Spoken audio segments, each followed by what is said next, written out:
Hello. Hello. Oh, stop. That was like a cappella.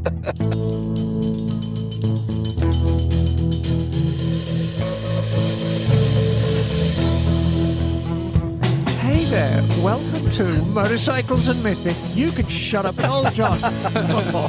Coming to you from the Recycle Garage in sunny Santa Cruz, California, USA. We have a fabulous show tonight. Fabulous. What did I say it was, Johnny? It was nice. Yes, nice and all those things. So before we go any further, I'd like to let everybody know who we have in the room tonight. You've already heard Johnny. His house. In the house. And you've already heard Liza. But Johnny, what do you have to say for yourself, Johnny? I say, hello. Hello. Liza. I am woman. Hear me roar.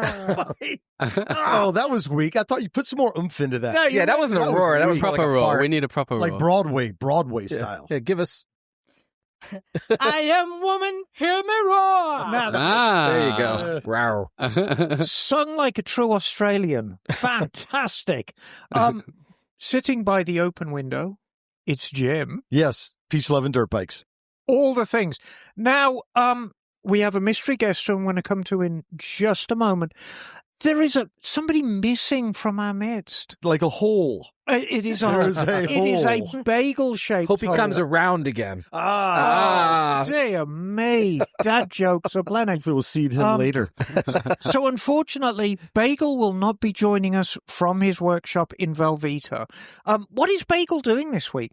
At a rally. Well, I might have known. They do have great names for their scooter clubs and scooter rallies, I will say. The best. Anyway, before we get into the meat and potatoes of the show, I would like to introduce a fabulous young man who is sitting next to me. You will find the accent quite familiar. Alex, would Just you a like to tad. would you like to introduce yourself, darling? Yes, of course. Hello, everyone. I'm Alex Jennison, and I find myself in Santa Cruz after a great introduction and what seems to be an amazing show on a biodiesel Harley I Davidson. was going to say the entrance was like none other. Yep. Because you'd circled past and we all heard a clattering like chitty chitty bang bang out on the street. We all went running like, what is happening? Like, it's an alarming noise, like something bad is So happening. we're going to talk about this bike in a moment. But aside from that, what did we do today? What did we do? Fix I went some on a things. ride. Oh, yeah. You did Me and indeed go on Craig. it. We should actually talk about Craig's new bike. I think we should, in his absence. But yeah, Craig and I went on a ride quickly, just up Highway 1. It was a beautiful day. I had the Suzuki. Craig had his new Suzuki. He had his new Ducati. Cool. Just a beast of a bike. And yeah, we rolled up the coast to Gazos Creek up to Pescadero Creek. Yeah, we hit 84. So we could have made a right and gone to Alice's, but kind of nutty on the weekends up that way. So we just bounded back down to the coast, ripped down Highway 1. We had a pretty good tempo, a lot of traffic, but a good tempo, as we know. And did a quick little exit in and out on, what's the Strawberry Road? Swanton Road. Yeah. Swanton Road. Yeah, which is fun because when you do it coming from north to south, when you first get on, it's all beat up and twisty, beat up and everything. And then all of a sudden where the fire went through, It gets good. all the pavement's brand new and you can really have a good time. Wow. So We are so lucky to have such fabulous riding roads in our backyard. But let's talk a little bit about what Craig bought. Yes. And the thing you need to know about Craig, Craig runs Pacific Motorcycle Training. He's very, very serious about motorcycling. He is absolutely just up to his elbows in motorcycle culture. And I like to think he kind of spoiled himself a little bit. yeah, well, apparently something you couldn't pass up. Yes. So it was a 2022 Yes. Ducati Yes. Street Fighter Yes. V4. Yes. What is that one? Panigale. Yeah. Well, it's a Panigale engine. Yeah. Yeah. Without a fairing. An amazing, just Street Fighter. biblical sound. With a bunch of Farkles on it, too. And wings. So many wings, it looks like it could fly. Yes. It is a wicked bike, though. That's how I described it. I was waiting for him at my house and I could hear him coming. I'm like, when are we going to hear it? All of a sudden, you hear this thing, and it's not an obnoxious noise. It's just not like Alex's bike. Not like mine, yeah. like that. By But the it way, makes like 230 horsepower. What does that bike make? It's 230 horsepower, and it's a very, very interesting story about why Ducati went to V4s, because the ultimate expression of V-twins, of course, was the Panigale. Mm. And I think they got it up to about 218. And they said, that's it. Mm. This is the most we can get, or indeed anyone can get, out of a V-twin of that capacity. If we want more power, and we need more power to stay competitive, we're going to have to add more cylinders. So that's why they went to the V4. It was a very, very structured decision from the board of directors. And, you know, I was working for Ducati dealer when all this went down the pipeline, which is how we knew, because we'd got all the handouts coming out. And it was purely based on power. We've got as much power as we can out of the Panigale. V2, time to go to V4. And that was the only decision that was made, just to get that power out of it. And we're really just scratching the surface of what that engine's capable of. Yeah. It's capable of a lot more. And a whole nother podcast, I'm sure. Oh, absolutely. But well done, Craig. But talking about biblical noises. So, hold on. I have an example of the biblical noise. Oh, do you?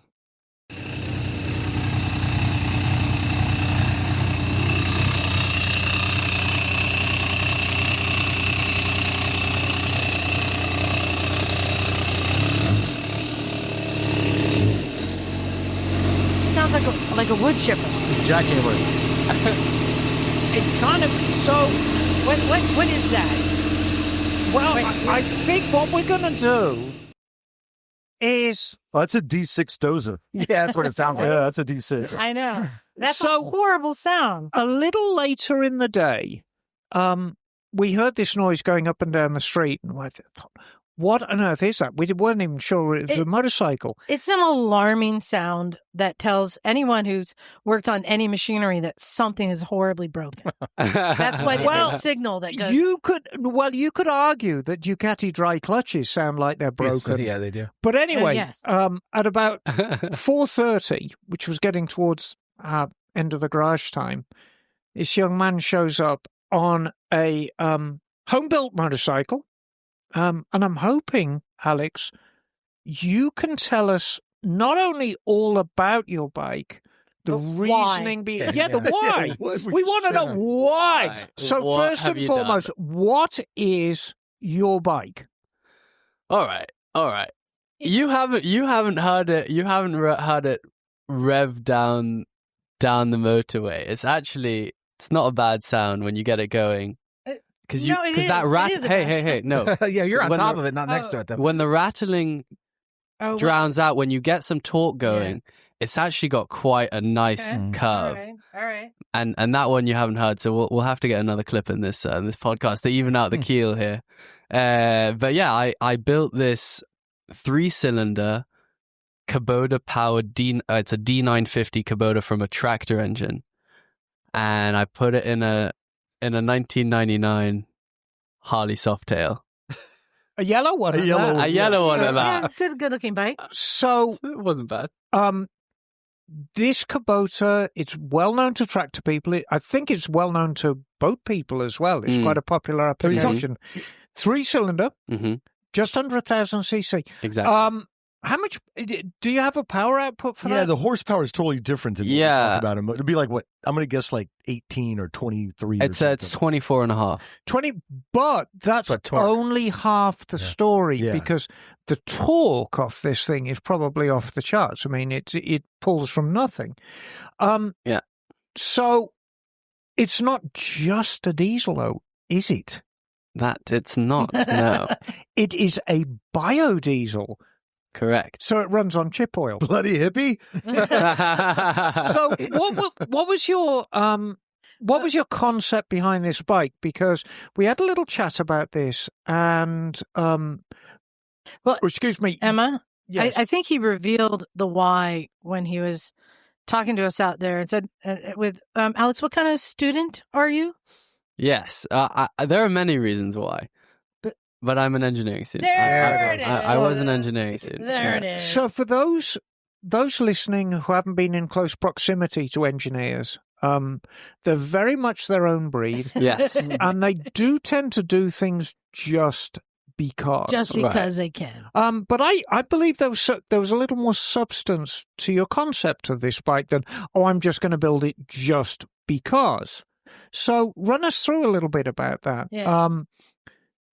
How about your motorcycling background? Let's start there. Let's start there. All right. What the motorcycling's background is nada, as they say. Okay. Began on a tractor, actually. Yeah. Yeah. The background is I've always loved building my own transport solutions. I started when I was 13 building electric skateboards, and there was a feeling that you get when you're ripping along on something that you built from scratch. Right. And we've covered this subject in the past on the podcast, and I've always said to people, now look, the first time you ride a motorcycle that you've built the engine on, this isn't Honda horsepower or Suzuki or even Triumph horsepower. This is your horsepower. Well, and it's a unique feeling. and you started something big. You could have started on like a postie bike or something. Yeah. No, you went big. Go big or go home, baby. Yeah. So you like building your own transport solutions. Started off with electric skateboards. Yeah. The big problem, of course, for people who don't know England, it doesn't have the best climate in the world, does it? No. So if you're out in the elements, it's not the best. But you built that here, though, not in I England. built it in a place with much better weather than from England. The South? No, I built it in Vancouver, which has excellent weather. But are you from the South? From the south of England? Yes. No, I'm from London. Okay, that's the South. Fairly south. Okay, fine. Yeah, well, I mean, it's southeast. Liza's going to lecture him on where's where. Yeah, exactly. He's Yes. not a northern monkey. No, I'm not a northern. No, he's not a northern monkey, and I'm from the middle, so I'm from nowhere at all. Okay. So Back to the motorcycle. you built your own transport solutions. Mm-hmm. How did you find yourself in Vancouver? I presume Vancouver, Oregon, or Canada. Canada, Beast- yeah. In Canada. BC, in British Canada. Columbia, yeah. So I'm guessing you went through school like any normal English chap, and then you decided that you wanted to further your education in Canada land? Yeah, it was a bit of a rogue choice. I wanted to make my way to North America just to explore what it was like. I was a bit sick of going to the pub in some regards in England. As I think many people in California do. I love going outside and going surfing, skiing, whatever, biking. So I made my way over to the lands where there was a lot more of that going on, and there was this program at the University of British Columbia where you could pitch your own idea and get a team of students to work on your idea. And that's why I made my way over there. That was when we were at the races. I got so many ideas. And those British students had the bike that had caught on fire. What That's school were they right. from? Oh, that's right. People coming out of Canada. They were from the Court on Fire school. They were, yeah. Yeah. They won an award. So that was your reason to go. Mm-hmm. And I'm guessing because of part of your history, you thought, I'm going to pitch a transportation solution Correct. to these people. So what was the gel of that idea? Because Yeah. I guarantee you, at this early stage, you had not got the notion of a banana yellow heritage Softail with a Kubota engine. Certainly I'm not. sure that came later. So what was the idea you wanted to pitch to them? I watched Jeremy Clarkson on a Top Gear episode, and it was from like 15 years ago, maybe even more than that, maybe 20 years ago. I did a thing. He did this thing, and he was running these diesel cars on vegetable oil, and he did a whole episode about it, and I was shocked. I was like, "That's sick! Why aren't we doing that nowadays?" and so my idea, the inception of this project, what I pitched was a used vegetable oil powered go-kart. That was the Okay. first stepping stone, and I got this team together to work on that project, and we've started off with a 1-cylinder pull start diesel engine from a water pump that we got off of a blueberry farmer, which was, a good amount of fun. Is it when we have to wrap the cord around it? Oh man, Pull it? you have to pull it. End? I pulled out my shoulder so many times doing that thing. Oh my goodness. So that was the start of it. Yeah. And then obviously it gained some traction. Rather quickly, I would think. All of Yeah. a sudden, like motorcycles. Quite the leap. Which came first, the Kubota or the Harley? The Kubota. Oh, yeah. Yeah. I got this engine. My team and I got this engine to test some biodiesel technology on it. Who gave you the engine? Kubota. Oh, fantastic. Oh, nice. Good. Kubota Canada, they gave us the engine. That was very nice of them. It was it was, and actually I've become, it was thanks to this man, Andy Carr, who's the head mechanic at my university. And I went to knock on his door one day after jumping over the fence where it said, authorized personnel only. And I kind of was talking to him about biodiesel and why aren't they in more of the fleets on campus, because they have 400 vehicles. And he was like, hey, hold on a second. And he rings up his salesman from Kubota and tells him about me and my ideas. And after a bit of back and forth, a few weeks later, this D950 showed up on our doorstep. So fantastic. So now you've got this beautiful 3-cylinder, 18 horsepower or 22 horsepower engine sitting there, and you think, we need a home for it. So what happened then? So I think I should backtrack a little bit. The whole reason I was doing this was because I got a bit upset with the electric batteries from EVs and from the skateboards. I was wondering if that was your first goal, because a lot of people are investing in the EV now. Yeah, a lot of them are investing in EVs, but what upset me was the impact of those batteries that a lot of people don't talk about. Right. Yeah. And the mining in the Democratic Republic of Congo, the Amazon rainforest being burnt down to mine for copper, and the fact that you need to replace the battery every 5 years. Which is largely the cost of the vehicle. Exactly. It's not thought through in many regards, I find. And so the idea was, okay, let's give a second life to these diesel vehicles that we already have running around, Well, already powering our world. It actually fits into the theme. Seemed like a good idea at the time. Right. Yeah. Right? Yeah, exactly. Fix one problem, create another. Exactly. But I think the mistake a lot of people have made when they think about the future and they think about future transport solutions, they think that one thing is going to replace all of internal combustion engines. And it's not. That's In true. truth, it's going to be multiple things. And electric-powered vehicles have a place, as do hybrid, as Absolutely. do hydrogen fuel cell, as do diesels and biodiesels. It's going to be multiple solutions to replace gasoline power. So, okay, you're frustrated with battery technology. Yeah. And again, this is a subject we've talked about. Yeah. Battery technology is lagging behind motor and controller technology by decades right now. Hopefully it'll catch up. What is the environmental impact of a biodiesel? Does it have the same kind of carbon footprint, or is it zero? No, it's 74% 74% CO2 less. reduction. Yeah. Oh, wow. Wow. Yeah. But what It's- about the fabrication of the oil? That's including the That's- fabrication. okay. Yeah. Yeah. And the bigger thing is you're keeping your existing diesel vehicle, right? Mm-hmm. When you're moving to electric, the question you got to ask yourself is what's happening to this vehicle? And in China, when they were moving to electric cars, they had 500,000, internal combustion engine vehicles end up in the freaking landfill. Yeah. But And what's that? I mean, that's not environmental. But the best part about a biodiesel motorcycle? Smells like French fries. Yes, Yeah. exactly. Absolutely.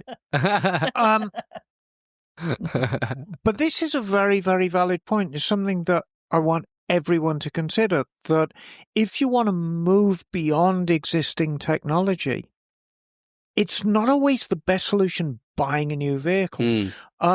One of the manufacturers I have the most admiration for is actually Volvo and Scania truck. Yeah. Because they work on a 90% recyclability for their trucks. There is absolutely no reason in Northern Europe ever to scrap and I'm talking about heavy trucks here, to scrap a Volvo or a Scania. They all go back to the factory and they get recycled. And it's 90%. Wow, yeah. It's incredibly efficient. That's clever. And it's really thinking forward. Yeah. That's circular economy thinking for you. Right, exactly. And it works very, very well for them. Yeah. So we've got the pieces of the puzzle are coming together, Alex. Together. So we've got the notion behind your thought pattern. Yeah. We've got the engine sitting on the bench in your classroom. Yeah. New engine. Brand new engine. It needs a home. It needs a home. So where does the banana yellow Heritage Softail come in? The home came in. I had always wanted to build, I wanted to move on from the electric skateboards and move into, so I'd always dreamt of like twisting this throttle and getting going somewhere. And I had this engine in front of me. And I was like, well, I could make a mini bike. That was the original idea, but I'm not going to fit this engine in a mini bike. No. You're like, I'm in North America, right? Yeah, exactly. I'm in North America. Let's go big or go home. And so I was looking around for a bike and I found that, these Softails from the up until 99 had the separate gearbox and engine. And that was huge because there are only a few Moto Guzzi from back in the day have that still, BMW, some of them as well. But because we're, of course, in North America, Harley's king and parts are available. And so I talked to the head mechanic and he's like, oh, well, we're trying to think about how this could work. And so we land on the Softail and I just get in the car and I go down to the US with my friend and I had no idea I didn't even know where I was going to get a bike, but I was like, we need to go find something. So I'm literally looking at Facebook Marketplace listings and calling up dealerships while we're going across the US border from Canada. And I find this one, it's in great shape. This guy, as one of you pointed out, this person was a real Harley fanatic. Oh yeah, it has all the things. It has the Linby bar and the Kuryakin foot pegs and just all the bits and bobs you put on, but it's clean. It's been maintained. So this was just a Facebook Marketplace buy. Now, was this dealership? No. Dealership. In the end, yeah. So, was it a running bike? It was absolutely a running bike. Yeah, I rolled it off the lot. And was that like a $3,500 bike? No. More? Yeah, it was. This was before the Harley crash. Oh yeah, it was like 7. Oh wow! Okay. Wow. Yeah. They're very cheap right now. Really? Yeah. Because I mean, it was I didn't mind paying 7. Well, part of the reason was because it was I got some funding from the university for the sustainability project, so that helped out, and also shout out to AMS Sustainability from UBC. Yes, and no, it ran like a dream, and I rolled it off the lot, and that was my first proper ride on a motorcycle. I had only done the kind of around the parking lot test to get my license. Wow, I rode 150 miles. So you rode it home. So you rode it home. I rode it home. Yeah, that was so fun. Oh my goodness, go up in Washington and these old back roads, and go get yourself on in these swing bars or little diners on a Saturday night. It's a lot of fun. Yes, I can only imagine. So we're getting there. We're getting towards this final incarnation we see before us now. Yeah. So now you have the Kubota 950. Mm-hmm. You have the Heritage Softail. Mm-hmm. You have the team. And I no longer had the team at that point. Oh! I no longer had the team at that point. This was, classes had just ended and we ran out of time. The biodiesel technology was taking forever. And so I ended up with this bike and this engine, and it was like semester's over and the team, that was it. Like, it was for a class project. It was for credit. And that ended up, and I was like, all right, well, still got to make this happen. Right. And there began the journey of taking this thing apart, taking the engine out, figuring it out along the way. I had no idea what I was getting myself into or how much work it would be. And so that was June of 2024. Right. And all throughout the summer, I was just pulling this thing out, and towards like September, I rode it around a bit before I rode to Tofino. If for any people who've gone to Canada, you go from Vancouver. It's a great ride. Now, are you still working on this on campus? Or is this a project you're doing at home? So you're on campus, but of course the university would be closed for summer. No, we have summer classes. Oh, right. Okay. Yeah. So the university is open. Mm-hmm. So you're still doing this, and it's gone from being a team project to an Alex project. An Alex project, exactly. Well, that's okay. Oh, yeah. Okay. So you started June 24. And how long do you think it took you? Ooh. Well, I mean, in the workshop, it was full time. 8 months. Yeah, and that's kind of a loaded question, because I think it's fair to say it is not finished yet. Right. Like all projects, it's an ongoing project. Yeah. But, I mean, it's mostly successful. You are riding this thing around. Mm-hmm. And actually, I mean, a lot of the noise you hear, Liza, is from the primary side. You're hearing the clutch on the primary. Yeah, I could tell that when I was holding the clutch in. I could see that, and it's you could see it moving violently. Yeah. So many questions. So, how was it connecting the transmission to the engine? Like, walk me through that. Is swearing. What's swearing? What's the deal with swearing on this podcast? You can swear. It was fucking impossible. Yeah. So hard. It's mental. You're like, what am I doing? I can't even begin to describe. Because you just have a shaft coming out of the Kubota, right? Yeah, no, I had a freaking flywheel on there with the starter motor next to the flywheel. Wow. And I took all that crap off. I took the flywheel off, and because it didn't fit with the open belt primary from the Harley that I was using, that I was wanting to use. But it was absolute mission impossible to get everything lined up. I mean, it was like the first step was getting a pulley on the output shaft of the Kubota after I'd taken out the flywheel, but like the bolt pattern wasn't there was 6 bolts on one and 5 on the other, and they were overlapping, and it needed to be flat, so I needed to use these countersunk bolts, and I was doing it in steel because it needed to be strong, and machining this, I was learning how to machine. So you had access to a full machine shop? Yeah, I had access to a full machine shop, which was amazing. With CNC also? Yes. Well, I used CNC water jet. I did not use a CNC mill. Just lathe mill, manual mill. Water jet was huge. Water jet saved my ass, really. Yeah. But it was one problem after the other, and this is engineering, though. It was engineering. What it's all about. No, but exactly. And are you going to say something? I was going to say, this is the fundamental difference between engines that are in a car or boat or tractor application and a motorcycle. Motorcycle engines, space, real estate is critical. And that Kubota 950, there's no concession for compactness. None whatsoever, because there doesn't need to be. You build around it. Exactly. You have the motor, and then you're going to build something big around it, whether it's an 8-foot wide hull, whether it's a tractor for digging shit, or whatever, or even a static with a PTO coming off it. Yeah. There's no concession. So, I mean, I feel your pain. Well, there's one other flaw to this we didn't mention as part of his appearance, as grand entrance. What do you mean one other flaw? There's no flaws with this. No.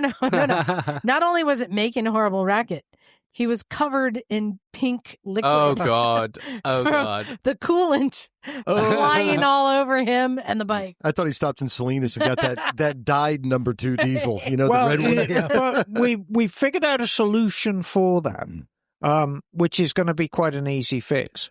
I'm just curious. How did you how hard was it just to mount the engine? Like, how hard was just that? I couldn't mount the engine until everything else was done because I needed to align the output of the engine with the input of the transmission. Right. That process was a major hurdle. And then I fucked up my transmission. I stripped one of the bolt heads. I had to put a Healy coil in that, classic things. But I couldn't mount the engine until that was done, but I couldn't actually even fit. Like the transmission I was trying to get the open belt primary, which is a plate that slots into the transmission, and it had to be angled in such a way as to line up with the output shaft of the Kubota. And because the output shaft on the Kubota is much higher than it would be on a Harley. So it had to either be slanted, like the transmission either had to be slanted upwards to line up with the output of the Kubota, or I had to raise the transmission. And I was going to start slanting it, but machining that was going to be so difficult. So I made a 2-inch or 2.5-inch platform raise. Could have used a brick. Yeah, I mean, it's kind of brick size. That's 2x4. That's the one thing that I noticed immediately is looking at the bike. I mean, obviously the engine bears no relation to a V-twin because it's actually running across the frame. Mm-hmm. So it's like 1, 2, 3. It's, it sits across the frame like any multi-cylinder bike. Mm. But the one thing you notice almost immediately is the transmission does sit considerably higher than it would, not just in a Harley, in any other bike. Right. The transmission looks like it's hung from the top rails of the frame rather than pushed up from the bottom. But of course, it's pushed up from the bottom. Yeah. And of course, that dimension, Alex, is pretty critical. You've got to get that alignment right because if you do not, I mean, what's the clearances on that? You got to get within hundreds, right? Oh yeah, yeah. Yeah. Depends how fast you're going to go. So And what the happens? tractor, not so much. What happens if it doesn't go well? Well, you can take out the clutch, you can take out the primary, you can take All out the things. Grenade. Vibrations. More importantly, the belt can jump and wrap itself around your leg and deglove you. Oh, God. There are some belts on that I noticed on the right side. You gotta. Yeah. I need a cover. I really need a cover plate. Yes, that would be nice. It would be wouldn't it? nice. Yes. It's a bit of a Don't wear bell bottoms. or anything that will get caught anywhere near that. Or you could just make a couple of the belts like a knife sharpener as well, so you could sharpen knives to make money. A little belt sander. No, I mean, we were talking about accessories that need to go. And Alex saying Implements. a trailer would be nice. A wood chipper. I think it needs a hopper. A water pump. It needs a hopper. Yeah, it doesn't matter what you put like in an auger or a hopper. Just a hopper. Ooh, an auger would be good. An auger. You never know when you need an auger. Yeah, you could push stuff up or drill holes. Yeah. But I mean, of course, the one shaft on the crank, it's got a splined output shaft, so you can just put whatever you want on it. Just a little quick release, are slide it on and off. being mean to him. It should be a log splitter. Oh God! But I mean, you need a hydraulic ram for that. So let's talk about what you've actually built in the end product. How fast will this beast go? It'll go safely. I was looking for a better video with better audio because the one you've played earlier is dog, and I'm not a fan. No, and I think being fair on Alex, I heard the engine when he was revving it, and the engine actually sounds pretty good. You went on the wrong side to record that audio clip. No, I went well, that's classic Liza. But let's talk about what you've actually got. So, how fast does this thing go? It goes. I was riding to Watsonville on Friday, and I went like 66, and that was about the fastest I've taken it. So freeway speeds. Yeah, freeway speeds. You've ridden it all the way from Canada? I rode it from Canada. Yes, I rode it from Canada, but I wasn't on the bike. Like I. How could you ride it and not be on it? What? Because I had my friend who builds these Land Rover Defenders. Yeah. And when I left Vancouver, this bike was not where it needed to be to ride 1,000 miles. Right. So I was riding part of the way, and then something would go wrong, and we'd fucking wheel it into the trailer, work on it, Engineer on the fly. engineer on the fly. interesting. It was That's the way to do crazy. it. We were like 6 hours in a Walmart parking lot at one point. But those are the best road trips. It was so fun. So it'll do freeway speeds. Now, Yeah. what do you think it does to the gallon? Probably Oh. quite a lot. Oh, it does a ton. I think it does. Like Down to 70. what? No, it does like between 90 and 100. Yeah, I don't Wow. doubt it at all. Yeah. 100, yeah. I know on ships, those diesel Yeah, but engines are get you- great fuel. Getting used oil, or are you using just new? I'm doing, but wait, would you for like the fuel? yeah. Yeah, biodiesel. I feel I had like 4 tanks of biodiesel I got in Seattle, Okay. and just now I've filled up here in Santa Cruz on renewable diesel. Dude, we used to have a fuel station I've heard this. Yeah. on Ocean, and it Right. finally turned into a taqueria and a window tinter. But it was for a long time. It was a biodiesel yeah, I station. miss it. Will it run on straight diesel also? Yeah. Oh yeah. Yeah. Yeah. Well, Yeah. And how's the power delivery? I know it's a diesel, right? So I get that, but like on an on-ramp or something, is it smooth and predictable? Is it boggy? Like how does it deliver the power? Yeah, it's, to be honest, Like a because- tractor, I'm guessing. Well, Yeah. like a rototiller kind of thing. well, Yeah. it likes to sit. It likes to.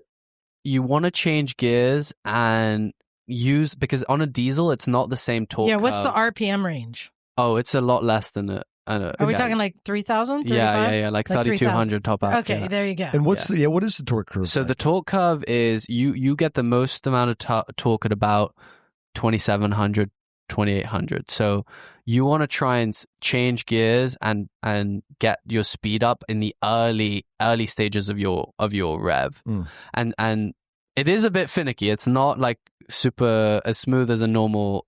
You got to get used to it. It's got some character, as we say. You know, anybody who has driven or ridden a diesel, like I used to with Greyhounds, they are finicky because you're dealing with much less broad rev range. And there's certain spots. You know, back when I started with Greyhounds and we had the old 2-strokes. Wait, sorry. What is a Greyhound? I don't even. It's a bus. It's a bus. Oh, a Greyhound bus. Oh my goodness. Yeah. Okay. Americana. So, Yeah.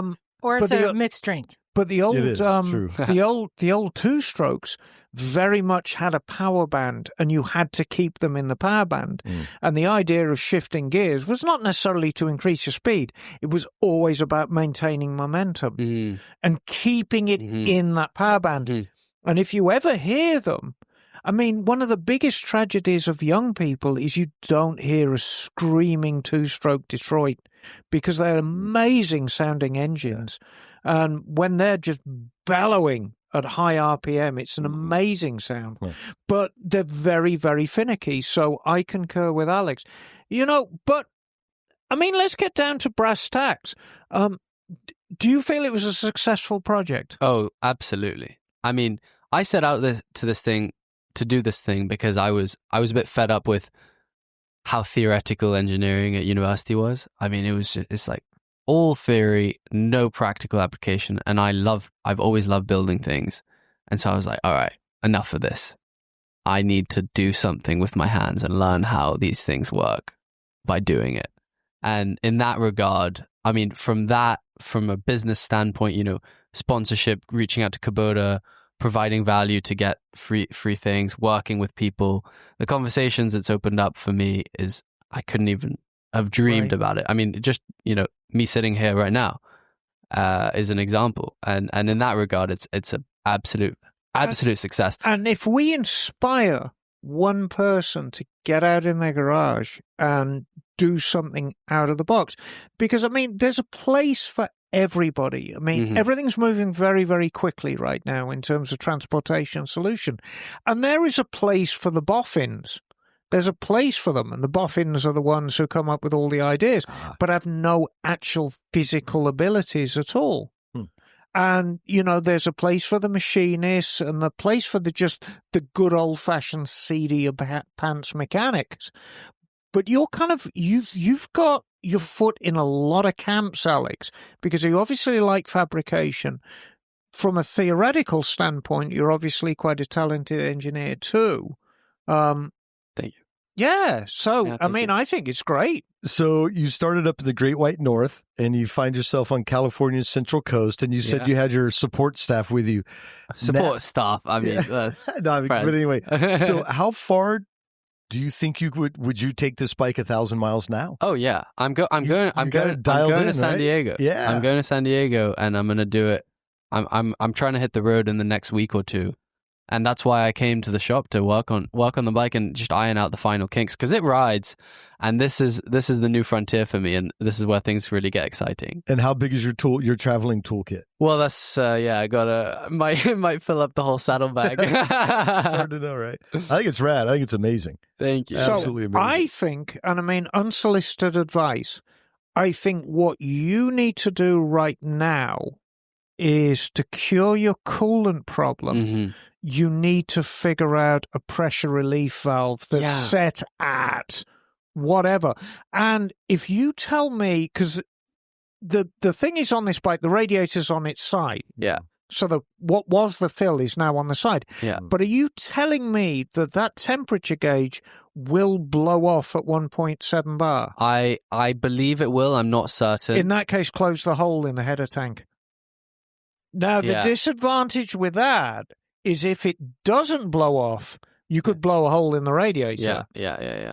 What I would do is if you go down any kitchen, proper kitchen supply place, the kind of place that chefs use, Mm-hmm. should be able to get a pressure valve Right. for a slow cooker or something. Yeah. And just pick one that you want. And put that on the top of the. There you go. Yeah.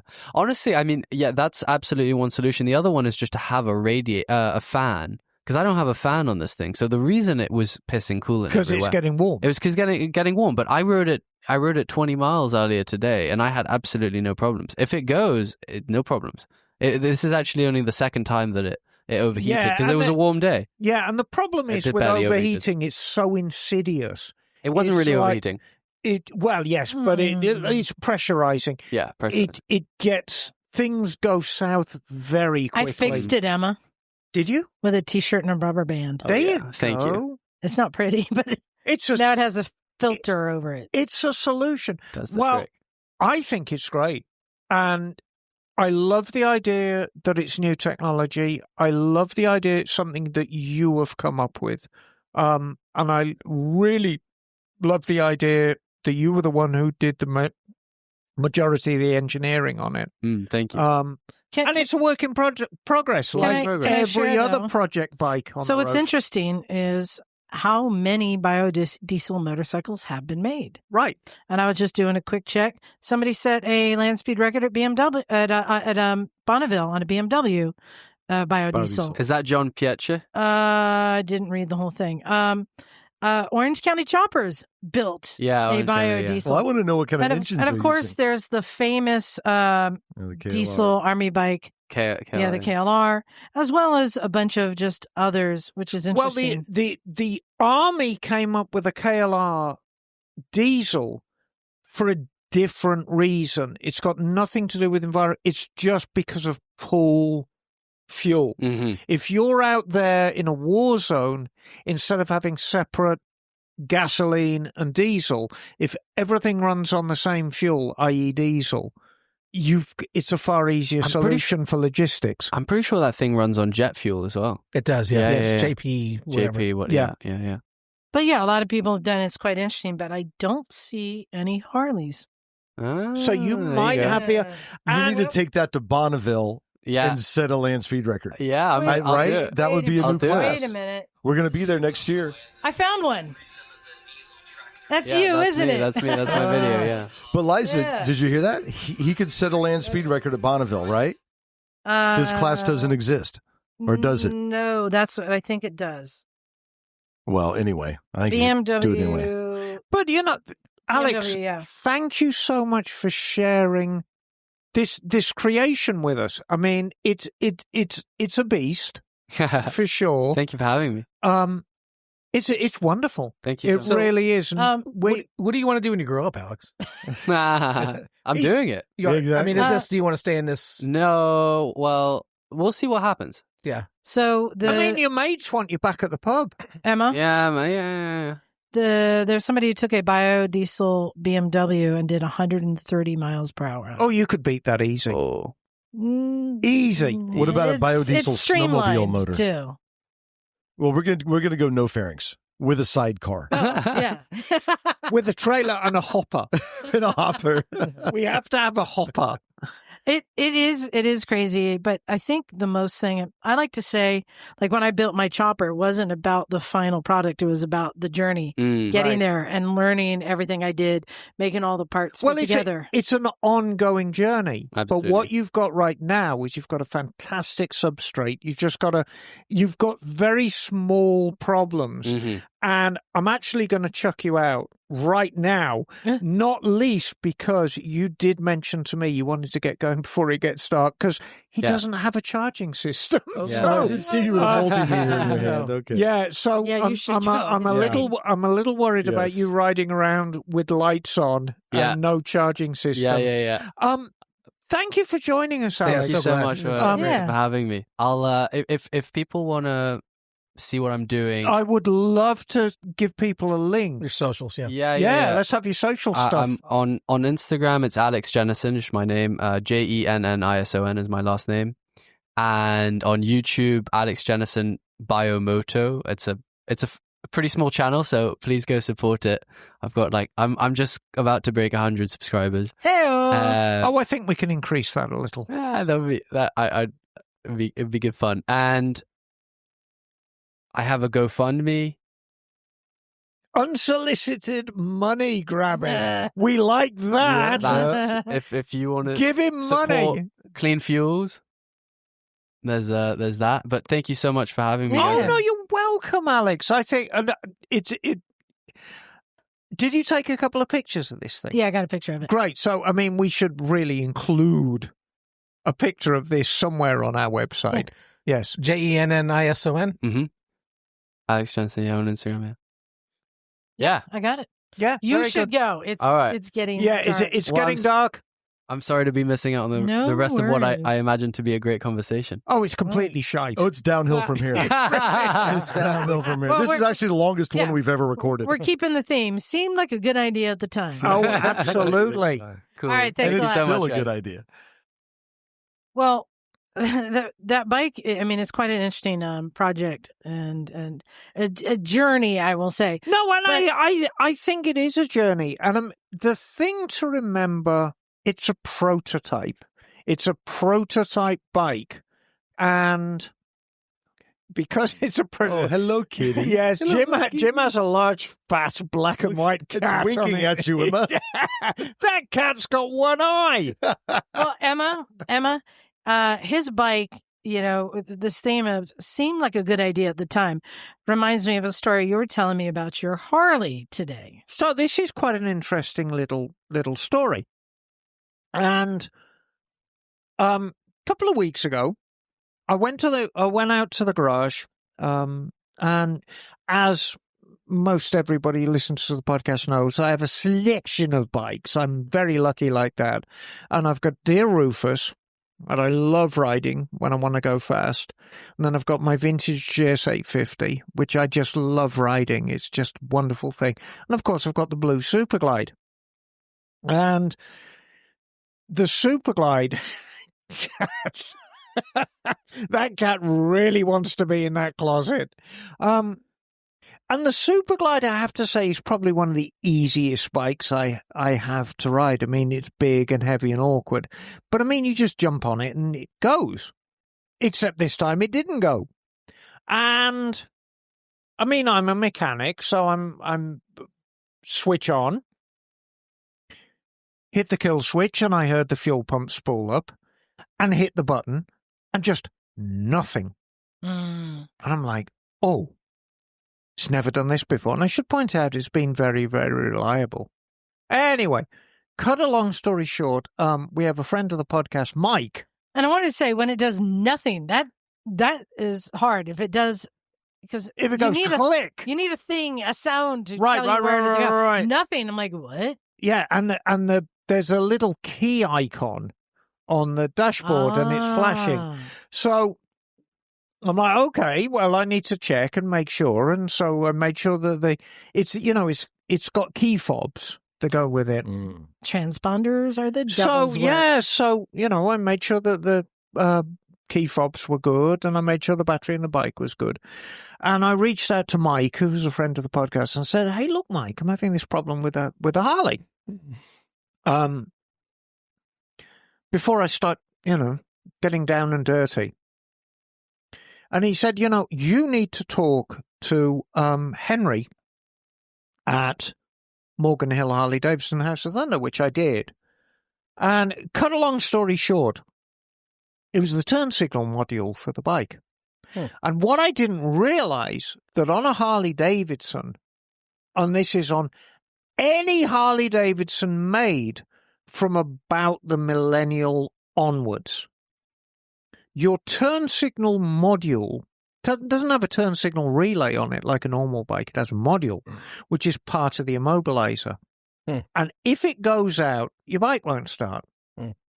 Wow. And it gets worse. That's punishing. That your key fobs are keyed to that transponder. So if you're really unlucky like I was, you need a new turn signal module and 2 new key fobs. Because your module went bad, you have to get a module, and you got to get the With fobs keys, matched to it. And you get 2 keys matched to it. And that's what happened to me. And I have to say that, the service with the parts I got was absolutely impeccable. I mean, it was, you really can't fault it. But it was definitely an odd, quirky thing. And, I don't do a great deal of Harley work down at the shop. And I'm the first to admit it. And, I can't... Where's the turn signal unit on these? And, of course, they don't have them. They have this module, which is part of the immobilizer as well. And it makes sense, I guess, because when a Harley immobilizer is going off, it's flashing its turn signals. I'm sure some of them in other markets squawk at you as well. But most American Harleys don't squawk. They just flash their turn signals. And then you can put it... When you're in transport mode and you've got it on the back of a trailer, they actually think of that. And there's a sequence by using your left and right turn signals that you can put it in what's called transport mode. Did not know that. And I didn't know any of this. But there you have it. So $700 lighter for a turn signal module and a couple of key fobs and a bit of programming. I'm back riding the thing. So I wanted to talk about some other bikes. We kind of worked on a list of things that seemed like a good idea at the time. And when we were talking about this, technical cul-de-sac. One of Crap to say. One of them that came up for me is actually the bike you have on the back of your truck right now. K75. K75 RT. When, I guess, to solve the problem of people riding away with their kickstands down, they have a cable hooked up to the clutch lever. So as soon as you pull in that clutch lever, that kickstand pops up. Purely for America, Of course.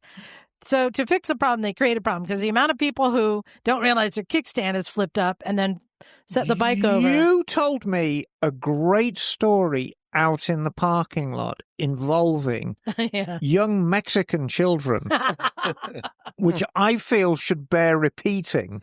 It was just when I had my K75 RT, I was down in Mexico, and smoke started pouring out from under the tank. Always a good sign. Oh, and on an RT, it's fully fared, so you don't know where it's coming from.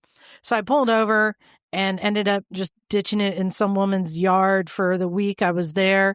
And I got picked up by a senior citizen tour group and went out to visit all the sites in their tour bus. And at the end of the week, I had to get the bike back to the ship. I had taken a ferry there from Florida. And I had to get it back, and a guy at the hotel said his uncle had a pickup or a tow truck. So I'm like, great, I need to get to the port. So he showed up with a flatbed and no straps. So we had to get this bike up onto the flatbed, and then he brought 2 10-year-old boys to hold the bike up as we drove to the port. Of which case, the bike was not in gear when we rolled it up. And so they're kind of, every time he stops, the bike's rolling forward and they're running with it. And every time he takes off, it's rolling backwards, they're running with it. And of course they put me in the truck like, no, you come here. It's okay. We got it. And then I'm motioning to them like, pull the brake, hold the brake. And I see one of the kids reach up for the clutch instead. And I knew it would pop that kickstand up and it'd be game over. So I just yelled, "Alto!" One of the only Spanish words I knew. And I got out and jumped up on the flatbed and sat on the bike, straddled it so I could hold the brake, and rode it all the way to the port, which I had to go through like the customs gate and everything, show my passport as I'm riding this bike on the back of a flatbed and get it all the way to the ship, which was quite hysterical. Delicious. And you found it like it was the ABS unit. It was the ABS unit. Because then I realized I had to get it up into the ship and I couldn't push it. So I thought, well, let me see if it'll start just to get it going. And it worked fine because it was the ABS unit that fried. And the bike started up. I rolled it up. It worked after that. You know, I'm reminded whenever a manufacturer takes it on themselves to push the envelope, to push for new technology, it doesn't always work out. Now, Dima came down today and professed his love for 1970s bikes and showed us a picture of an XS 650 he was just salivating over. And I said, you know, if you can't afford an XS 650, you might want to have a look at a TX 500, which looks the same and is considerably cheaper. And I've forgotten what terrible motorcycles they are. And it's not necessarily, it's terrible. Well, they kind of are terrible by design. But what Yamaha were aiming for, they were packing all this technology in new technology in this bike. And what seemed like a good idea at the time was simply too advanced for the bike. So let's take our TX 500. It is a twin-cylinder bike. It's from 1974. Great looking bike. Absolutely fantastic looking bike. Kind of like a small XS 650. Yeah. Just really nice looking bike, especially in a good color. And for those who don't know, the XS 650 is basically a copy of The Triumph Bonneville. Yes. But overhead cam. Anyway, so yeah, there you go. TX 500, great looking bike. That does not look anything like a Triumph. Looks more like an SR. Yeah, but nevertheless, that bike is a first for a number of reasons. It is the first Japanese 8-valve head. It seemed like a good idea at the time. But do the heads crack and do the valve seats fall out? You betcha! It had twin contra-rotating balance shafts, chain driven. Do the chains get baggy and break? You betcha! And it had a side-mounted cam chain. Instead of being in the middle, they put the cam chain on one side, theoretically to make it easier to replace. However, somewhere along the line, instead of having a long elongated tunnel for the cam chain, they had two little holes for it.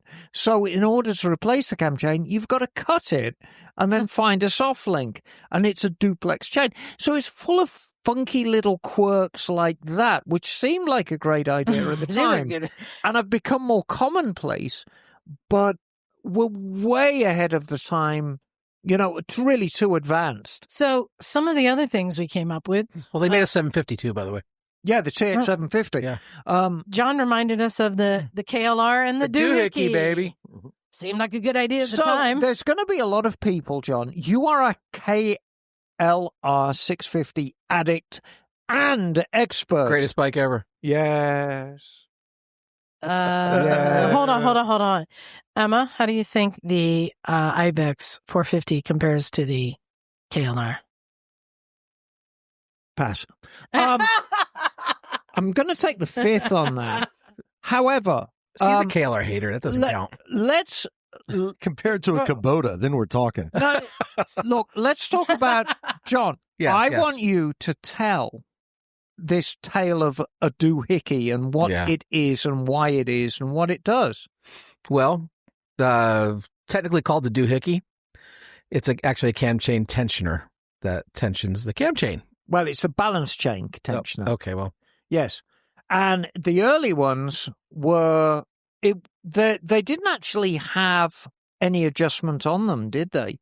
or did they? And You had to smack them with a hammer in a certain way. And it was and it was much improved on later bikes. Was it made of plastic or something? Yeah, I mean, it was just a shit house design. It was just shitty metal. Yeah, and you had to go and whack it. Yep, and then it did its thing. Sometimes that's kind of like you. Yeah, kind of. Liza. You're a whack. We got to spank it more with them a bit. Oh, I like the sound of that. Got to find Felix. And again, it was an early solution to a problem that. What the hell were they thinking?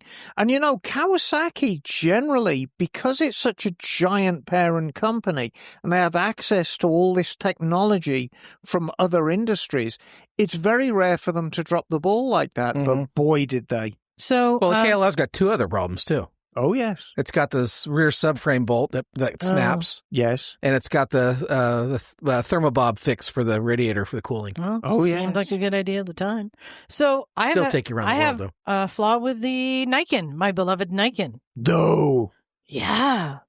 And it's not anything to do with that strange front end. Well, sort of. There are mirrors, like any sport bikes, that are attached to the fairing, kind of really forward, way forward of the handlebars, that line up so perfectly when you look in the mirror, you're looking at your hands. Everyone puts handlebar mount mirrors. So I have four mirrors on the Niken. You got the quadrophenia thing going there. Exactly. Because that's the fix. Well, you really can't see anything out of those mirrors, so you have to put those. It's like, it seemed like a good idea. Well, do the stock clutch and brake perch come with a receptacle? No. Oh, I thought they did. They come with a blanking plug. It's an add-on. You have to get the little. Yeah. It's a thing people sell. But Jim, you were mentioning with the FC1 a problem. Oh, well, Emma helped me with this, and this is just specific to me because I was trying a hard time thinking about anything. But in my 2012 FC1, there was a quirky thing with the stator and I guess the rotor. Mm-hmm. More so. What happens with this? It's a very, very common problem. And your bike makes a funny noise and then it stops running. It's a problem that can be cured. And hopefully by explaining it, maybe I can save somebody who's listening to the show right now. You've got some splaining to do. A lot of money. So, any sport bike, and the FC1 is indeed a sport bike because it's just a sit-upright version of an R1, which is probably one of the number one sport bikes in the last 20 years. But they always try and make these things as small and as light as possible.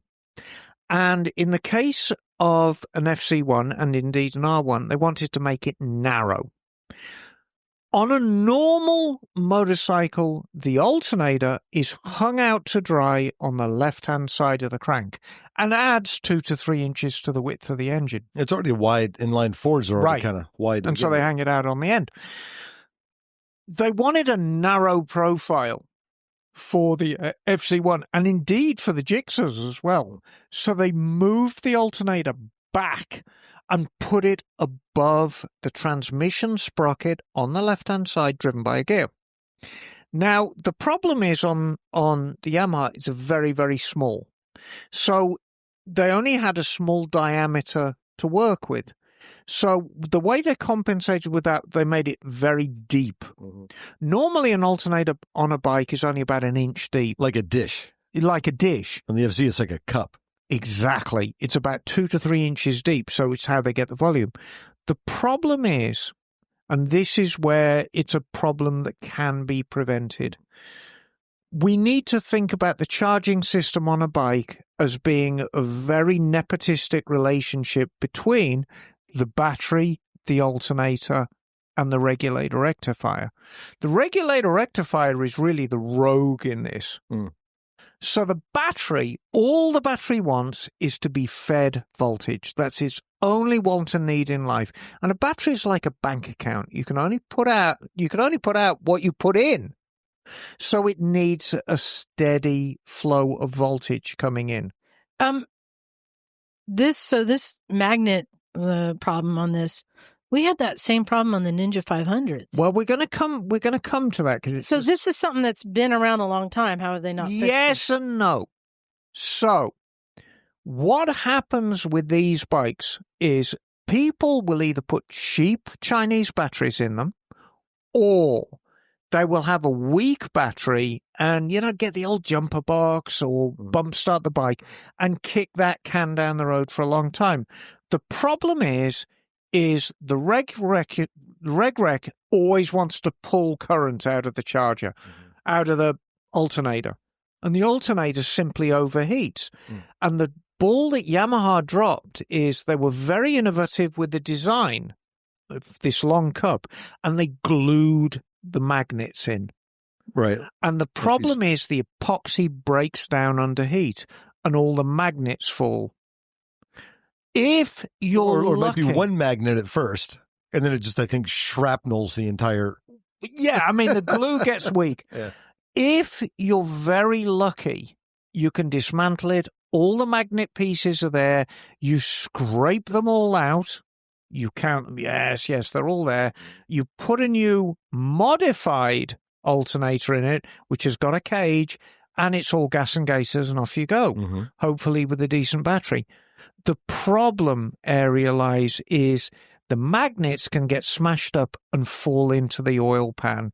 And this is highly magnetic, highly shrapnel producing shards, and it takes out an engine. And there are thousands of FC1 and R1 engines that have been taken out by shredded alternators. So if you've got an R1 or an FC1 with a shitty battery in it, replace it now.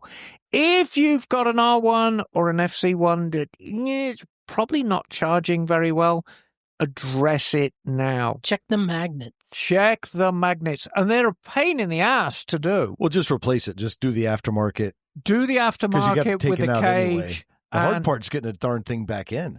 Yeah, but they actually make it easy to do because it's really a two-person job. You have to have one person pushing on it while you assemble it, and it's very, very easy to find the method to actually assemble it. And it's not a hard job to do once you know the correct method. But again, it's one of these ideas. I'm not entirely sure it was a good idea at the time. It was a hokey idea that was born out of weight, real estate, and what it needs to do. All sport bikes have got feeble alternators on them. Because it's all weight, right? So, John, you had mentioned the Suzuki motors. The Rotax motor. Yes. Seemed like a good idea. That oil filter that hangs out on the Vstroms. Yep. Sorry, I thought it was no. That you see on like the Vstroms, and it'd be on the SV650 bike too. Like you see that oil filter just hanging out just there, waiting for a rock. To me, that is a flaw in design, much like external genitalia. Yeah, absolutely. And I happen to like mine. And it's not the prettiest thing, but one little rock and you're on the ground for an hour and a half to use that one. Yeah, that is true. It is delicate. And while we're on the subject of Suzuki's, and your GSX is no exception. They put like water unions and thermostats just out there, which are asking to be smashed up. But John, you were saying the rotary engine? Yeah, seemed like a good idea, but not a great idea.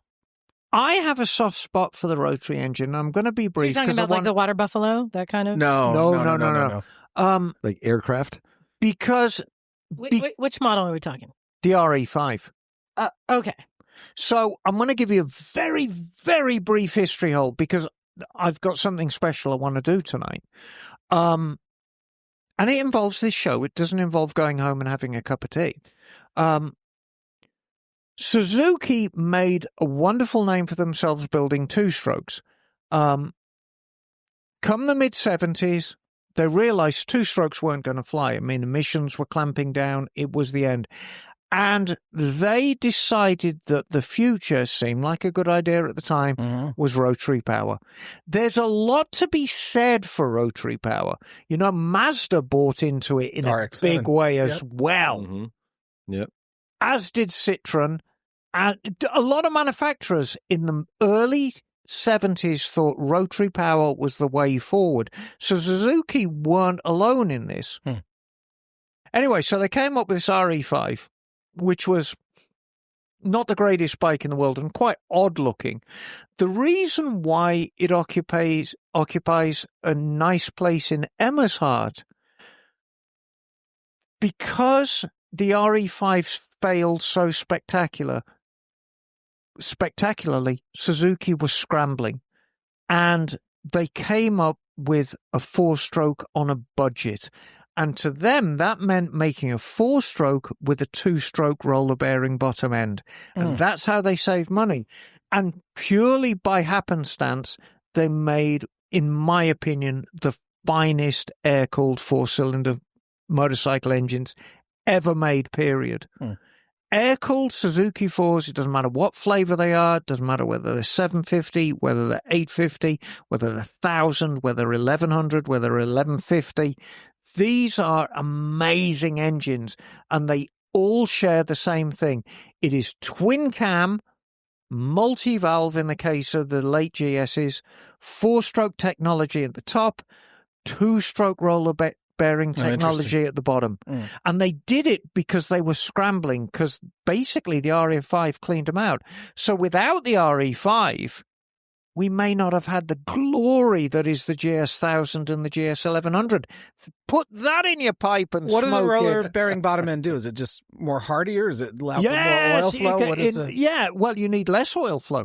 Okay. I mean, a GS 1100 in all its 120 horsepower glory only needs about 8 psi oil pressure. Yeah. It only needs oil pressure for the cams. That's all it needs oil pressure for. It's splash feed for the crank. They're great. So another one I personally want to nominate is our beloved Zero, the FX, which is the dirt bike model that still has the belt. All the Zeros have belts. Now, what happens when you go riding in the dirt? You kick up rocks. You're dirty. Emma, how do belts deal with rocks? Not well. They kind of punch holes in them. Snap. And the problem is with the FX, it's got a very narrow belt. About pebble size. It's about pebble size. Slingshot size. So they make a chain conversion for those. Right. And I vividly remember many years ago when we did Vintage Days in Mid-Ohio. Yeah, Phil had and we were working with Phil, and he had a bunch of Zeros with that we were giving test rides on, and virtually every FX snapped its belt because on the route of the test ride, there was a gravelly road. And the FXs weren't the lead bikes. There were 2 or 3 bikes back. So, of course, we'd be going over the gravel road. There'd be plenty of pebbles being thrown around everywhere. And the FXs, they were just getting decimated. And the only saving grace, we had tons of breakdowns that weekend, but KTM beat us in breakdowns. So, yeah, I think that the Zero is a problem. John, you got a problem with the Honda-matic? It's just a piece of... Yeah, it's not a DCT for sure. So you're saying when they came out, the first automatic... It sounded good at the time. It sounded like a good idea at the time, but wasn't it a good wasn't execution. Quite there. But again, we've talked about this many times on the podcast before. And when you understand Soichiro Honda's initial goal, I don't care who you are. I don't care whether you're male, female, rich, poor. I'm going to make a bike for you.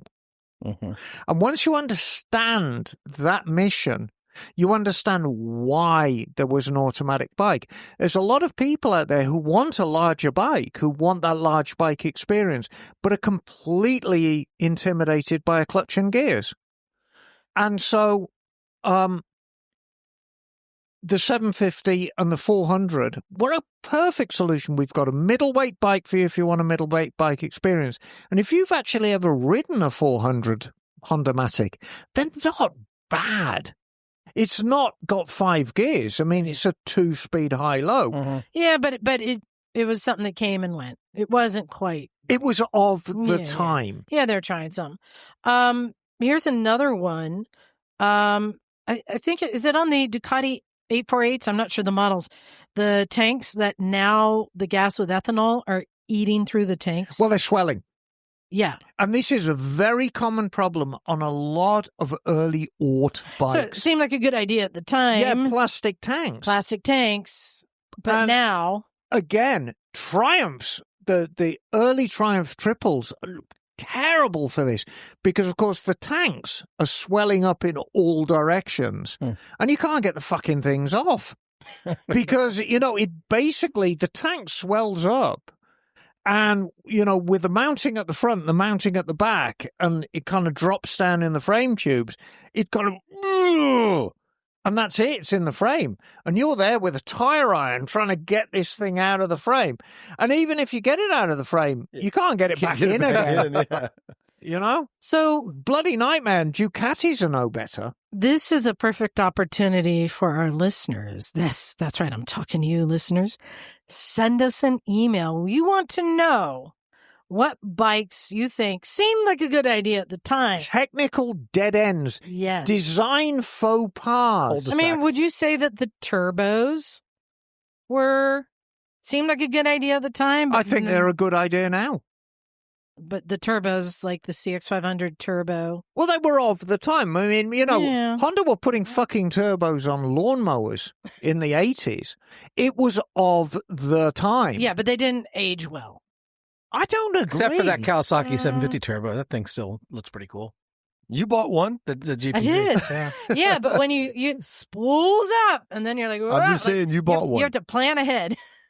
That's all. But yeah, listeners, send us an email. Let us know what features on bikes through time that you think seemed like a good idea at the time. And sometimes it's trying to fix a problem that they just create a whole nother problem. Right. Or sometimes it's just the technology isn't quite there. Let us know. Send us your email at motorcyclesandmisfits@gmail.com and say, seemed like a good idea at the time. There you go. Fantastic. Tra-la-la. So, Emma, Yes. I think it's time. The Jason Awards. The Jason Awards. All right. Now. So. What are the Jason Awards?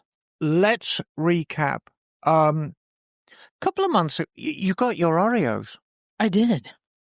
She gave me one. I didn't get one. I asked, does anyone want an Oreo? You didn't say anything. Oh, dear.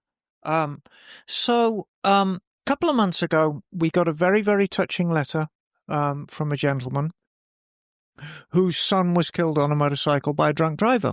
Right. And his name was Jason, and him and his dad were very much Moto Guzzi enthusiasts. Liza came to me and said, look, I really don't know how to approach this. And I said, well, look, we really need to honor this young man's life in some way.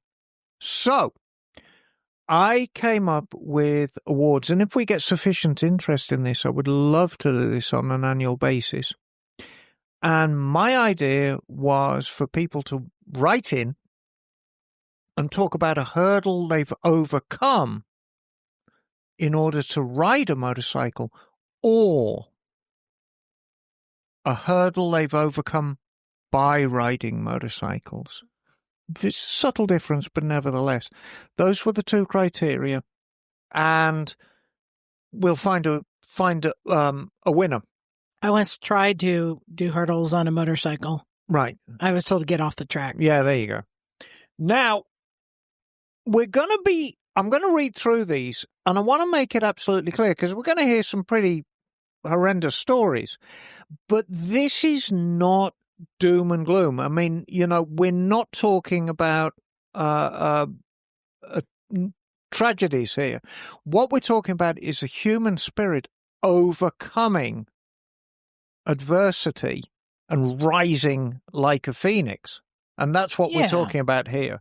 So these in a lot of ways are very uplifting stories. So let's go through them. There are only 5, and I'm going to read them all. Okay. So bear with me. So our first one is from Pete. Hi there, Misfits. Pete Sykes here from Pennsylvania. I'll make this short. I raced AMA flat track in the 70s, and in 1977, my best friend and travel mate died while racing in July. His name was Billy, and he is buried 5 minutes from our home and work. You see, he's always around me. After his death, I raced for one more year and often thought, while I put on my Bates racing suit and steel shoe, that it may be my last. The following season, I left motorcycles for what I thought would be forever and started drinking heavily. I had become a full-blown alcoholic at 18 years old and never stopped until I was 50. Wow. I was fully functioning every day. I would get my load on at home and never drank socially, just alone. And that's often the mark of a full-blown alky. Right.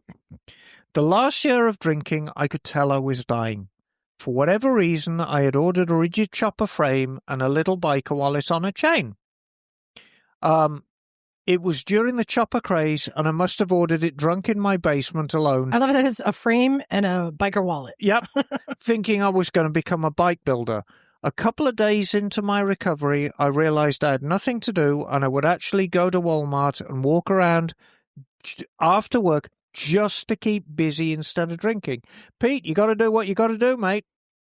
My new beginning truly came when I decided to pull that chopper frame out of my shed, put it on a milk crate, and gazed at it with a clear mind and a love of passion for motorcycling.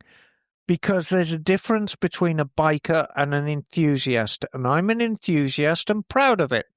Anyhow, I started going to meetings every night. I would come home and I would work on this little chopper for the next 3 years.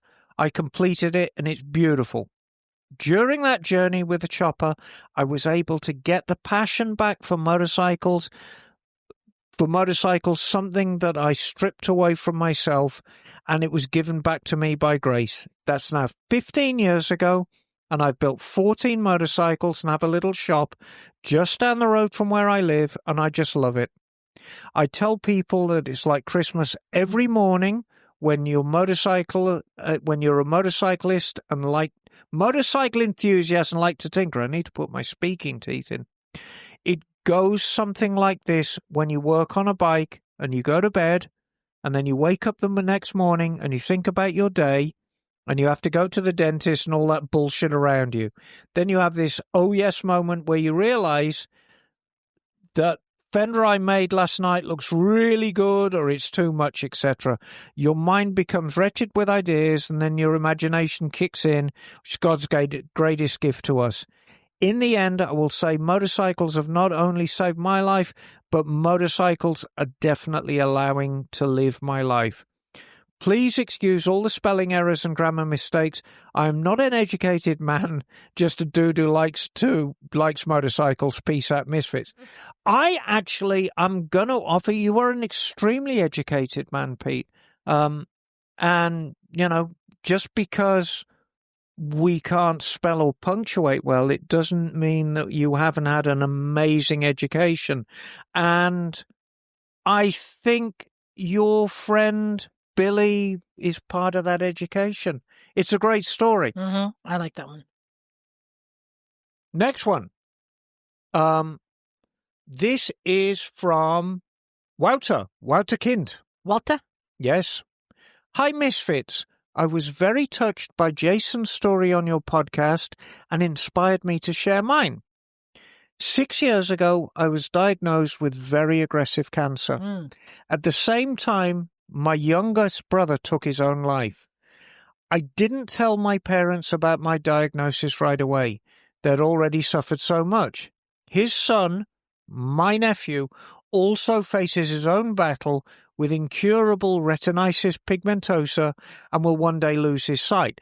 Now, that is bleak. No bueno. Mm-hmm. On May 4th, 2025, my wife and I were run off the road on my trusty F650GS by a young driver, mistaking the public road for a racetrack. Unfortunately, that is quite often the case. The police report stated it was 100% his fault. There was nothing I could have done to avoid the accident. Since then, hospitals and rehabilitation centres have become part of our daily lives.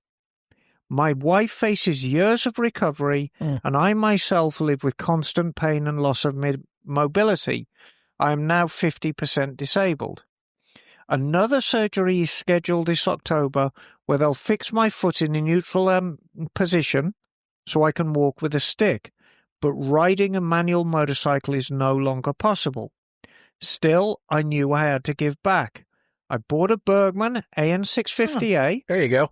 and with the help of a close friend, I rode through Europe, including the Czech Republic, Germany, Netherlands, Belgium, and Poland, on a charity ride for my late brother's son. Along the way, I fought PTSD, pain, and doubt. Wow. My riding companion often became more of a attendant than a fellow biker, and without him, I wouldn't have made it. The support we received and the money raised for my nephew meant the world to us. Right. You can find out more on our journey here, and it is the Healing Road website. And now something I'm proud to share. The Iron Butt Association Benelux has endorsed us. Oh. Next year, riders from different countries will join me on a saddle saw ride, ending with a celebration in Belgium in the memory of those we've lost and in support of those still suffering. I'm not asking for money. I just want to share this story with fellow bikers. The sympathy and encouragement we received so far has been more rewarding than anything. Thank you for taking the time to read this and for giving space to stories like Jason's and hopefully mine too. Warm regards, Herkind. And it's interesting just how many of these stories involve motorcycles, because we know that motorcycles are a big part of mental health. Yep. And so it's really cool to see how motorcycles have affected so many people. Oh, for the better. Oh, absolutely. Yeah. This next one is from Neil Bedard. That's our Neil. Hello, Misfits. Probably I'm not eligible being a misfit, and that's perfectly okay. At any rate, I found my posting in Motorcycles from 1995 that represented my stream of consciousness at the time while coping with the loss of my brother and his wife. Okay, so there's a link there which we will include. My brother Louis and his wife Shelley were killed by a head-on drunk driver. Oh. I was the last in my family to see them alive, a mixed blessing. Wow. Worse, I had a weird feeling about the ride home beforehand. It's often you get that. This is our Neil. Yes. I didn't realize Even that. offering for them to take my truck home, and I'd run the bike down to Fremont later. Didn't happen, and here we are. For all that long story short, the one thing I didn't add in all this is one evening about a week after the accident, I rode the CBR to the spot on Mission where the crash happened, helpfully marked by an anonymous someone with a small makeshift cross made from 2x4s. I parked my bike at that spot and just stood there looking at the scarred pavement, just quietly contemplating things, maybe looking for a connection to then something or anything. My eye landed on a twisted up piece of metal, which on closer inspection revealed it to be a chunk from an aftermarket sissy bar. I kept that piece for many years, but finally let go of it. A few minutes later, an older couple pulled up on the Harley. This roused me out of my contemplation, maybe a good thing. They heard about the crash and asked me if I knew about it too. I said yes. They asked if I knew the people. Yes again, my brother and sister-in-law. Not much more was said or needed to be. Instead, they both embraced me in turn and let me shed more tears and many, many more to come, including now as I write this. After a few moments and small talk, they left. The next evening, I stopped by the same place, which is a bit obsessive, yes. To my surprise, the Harley couple had left a note expressing their shared grief and knowledge of loss and hoped that I would find a way forward with my own. They had already helped me. While they didn't encourage me one way or another, I didn't stop riding. But thereafter, I like to think I did so more mindfully and carefully. As riders, when we lose someone, we all lose someone, regardless of what we ride. It's a special bittersweet bond we share, the other side of the joy we get from riding motorcycles. It's a hard thing to explain to non-riders, especially those who offer up well-meaning advice and horror stories that pass as wisdom. When I get roped into these conversations, I listen politely and then they give their spiel about risk, gear, experience, and all yada, yada, yada. Meanwhile, I keep my own loss to myself because I know they would just never understand. Like the Harley slogan said, it is not a rational decision. Few of the best things in life can be boiled down to mere rationality, really. We irrationally love bikes and the people who ride them. Both brings us a unique kind of joy, a thing in short supply in this world, Neil. You know, Thanks, Neil. Yeah, no. the finest things in life and the things that really are the best always are accompanied with risk. Yeah. Always. Yeah. And it's just a risk that I think we are willing to embrace. You know, we've been incredibly lucky at the Misfits. I mean, there was a time, if you remember, Liza, about 5 years ago, when we were all crashing quite heavily. I'll just say, without giving too much information, while we've been recording this, we found out one of our own has had an accident, is on the way to the hospital. Right. Exactly. And I know he's tough and I know he's going to be okay, but it affects us all. Yeah. Yep. And I've often thought if one of us was taken out, you know, what would be the end of the podcast? If you were, obviously. If I was, if John was, if Bagel was. And in this case, they're thinking that he hit a deer. So it's not anything he did wrong. Right. Yeah, exactly. And I mean, it's part and parcel of riding. You know, these are the risks that we take. Now, this is quite a long one, so I'll do my best to get through it. Make sure I got my speaking teeth in. Hello, Miss Emma. I've been on the fence. Oh, this is from Chris. Chris Comley.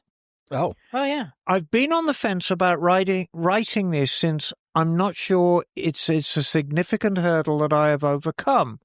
However, the more I thought about it, the more I had to write about this. There are two parts to this, and the first part isn't motorcycle related. However, it helped me get through a motorcycle related issue, so it is relevant in my mind. I'm an instrument-rated pilot with about 500 hours or so on my logbook. Back in 2002, I was flying with a friend of mine and we were landing at the airport in Ocean City, New Jersey to get something to eat at the airport restaurant. Cut a long story short, while landing, I veered off the runway and ran into 18 inches or so of standing water next to the runway. The plane came to a sudden halt and pitched forward onto its nose and right wing. We stayed there for what seemed like forever, and eventually the plane fell back on its landing gear. The right wing was pushed back to the point where the flap was driven through a window in the cabin, and the prop and engine were destroyed. We eventually got home, and as you can imagine, I completely fell apart. At the time, flying was important to me, and I had no idea if I could ever get behind the controls of a plane again. I decided the best way to find out was to schedule a flight with my instructor, so a week later I found myself at my flying club talking to my instructor. I was nervous and a wreck. I got into the cockpit still a wreck, but once I grabbed my checklist and started pre-flighting the cockpit, my mind calmed down and I had an enjoyable flight. We kept it simple, but just flew to a few airports and returned home to a few more landings before we parked the plane. But I had done it and I proved to myself that I could still fly. I had a few more steps to do to keep the FAA happy, but I continued to fly for a few more years until I discovered motorcycles. However, the accident did haunt my memories for a few years, and I really could not talk about it. So he's included a link to the accident, which we can include. Now fast forward to 2015. I had been accepted to the Iron Butt Rally and spent the better part of 18 months training for it. To offset the cost, I sold patches and stickers to a member of a Sportster forum I was part of, raising about $1,000. To get to the start of the rally in Albuquerque, New Mexico, I left work on a Tuesday evening after work to get 100 or so miles closer to the start, which was 2,000 or so miles away. I awoke Wednesday and saw there was a line of, a line of storms travelling east along I-70, which was my route west. I decided to detour south and get around the storm, don my rain pants and my new-to-me Climb Badlands jacket, and headed on my way at 6 a.m. I'd recently purchased the jacket. Up to that point, I was a jeans and T-shirt rider. I was wearing the jacket, but whenever the temperature got about to 80 degrees, it came off since I was too hot. Around noon, somewhere in West Virginia, I needed a restroom bad, and I was getting really hot, so I wanted to get my rain pants and climb jacket off. As I approached an off-ramp, I took my eyes off the road for a few seconds to look for a gas station or a fast food restaurant, and saw none. However, when I looked back at the road, I saw a tractor-trailer that I had not previously noticed, but was now dangerously close. Close enough that I did not react by swerving to get around it, but rather initiated a panic stop at 70+ miles an hour. Ooh. When I did, I locked up my front wheel, saw it wasn't turning, and saw the ground rushing up to me. I hit hard on my left side, came off the bike, and started rolling down the highway forever. Somehow, I came to a stop without hitting anything, and none of the cars behind me ran me over. Realizing I was in the middle of the highway, I jumped up and realized I was more or less okay. I got out of the middle of the road and then walked to my bike, which was maybe 100, 200 feet past me. Then I realized I was hurt. I had a lot of pain in my right wrist and forearm. I moved them and nothing crunched, so I figured nothing was broken.